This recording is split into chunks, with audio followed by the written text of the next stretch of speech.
Breaking news చూస్తున్నాం. TDP అధినేత చంద్రబాబు అరెస్టుతో మనస్తాపానికి గురై ప్రాణాలు కోల్పోయిన వారి కుటుంబాలను నారా భువనేశ్వరి పరామర్శించారు.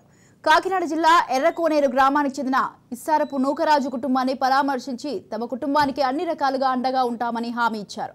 వారి కుటుంబానికి 3 లక్షల రూపాయలు చెక్ అందజేశారు. అక్కడి నుండి కాండ్రకోట గ్రామానికి చేరుకుని బుద్దాల సుబ్బారావు కుటుంబాన్ని కలిశారు. తమ కుటుంబానికి ఎలాంటి కష్టం వచ్చినా అందుకుంటామని ధీమా కల్పించారు. వారి కుటుంబానికి 3 లక్షల రూపాయల చెక్ అందించారు. రైట్, ఈ విషయంపై పూర్తి సమాచారాన్ని అందించడానికి మా ప్రతినిధి విశ్వనాథ్ ఫోన్ లైన్లో ఉన్నారు. విశ్వనాథ్, చెప్పండి, కాకినాడ జిల్లాలో నారా భువనేశ్వరి నిజం గెలవాలనే ఒక యాత్ర చేపట్టారు. దానికి సంబంధించి మీ దగ్గర ఉన్న అప్డేట్స్ ఏంటి? Good evening Swathi.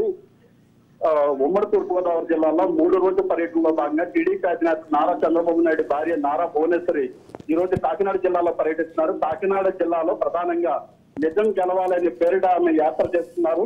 Chandrababu arrest సమయంలో ఎవరైతే అరెస్టును తట్టుకోలేక చనిపోయిన కుటుంబాలను ఆమె పరామర్శిస్తున్నారు. ప్రధానంగా కాకినాడ జిల్లాలోని జగ్గంపేట, పెద్దాపురం, తుని నియోజకవర్గాలతో పాటు కాకినాడ సిటీలో కూడా ఆమె పర్యటిస్తున్నారు.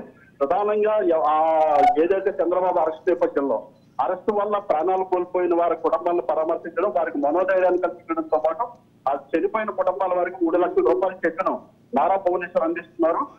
వారికి మనోధైర్యాన్ని ఉండాలని చెప్తూ అదేవిధంగా రాబోయే రోజుల్లో మంచి రోజులు రాబోతున్నాయి. రాబోయే రోజుల్లో తెలుగుదేశం పార్టీ అధికారంలోకి వస్తుంది. తెలుగుదేశం పార్టీ అధికారంలోకి వచ్చినప్పుడు మీకు అన్ని రకాలుగా ప్రభుత్వం అప్పుడు తెలుగుదేశం పార్టీ అండగా ఉంటుందని కూడా భువనేశ్వర్ వాళ్ళకి భరోసా ఇస్తున్నారు. దానిలో భాగంగా ఈ రోజు కాకినాడ జిల్లాలో పర్యటిస్తున్నారు. రేపు కోనసీమ డాక్టర్ బిఆర్ అంబేద్కర్ కోనసీమ జిల్లాలో పర్యటించనున్నారు. ఎల్లుండి వచ్చేసరికి తూర్పుగోదావరి జిల్లాలో ఆమె పర్యటన సాగనుంది. ఈ పర్యటన నేపథ్యంలో ఈ రోజు కాకినాడ, పెద్దాపురం, జగ్గంపేట, తుని ప్రాంతాల్లో ఎవరైతే ఈ చంద్రబాబు అరెస్ట్ నేపథ్యంలో మరణించారో వారి కుటుంబాలను పరామర్శించడం, వారికి చెక్కులను అందజేయడం వంటి కార్యక్రమంలో భువనేశ్వర్ పాల్గొన్నారు. Right, thank you Vishwanath, thanks for the details.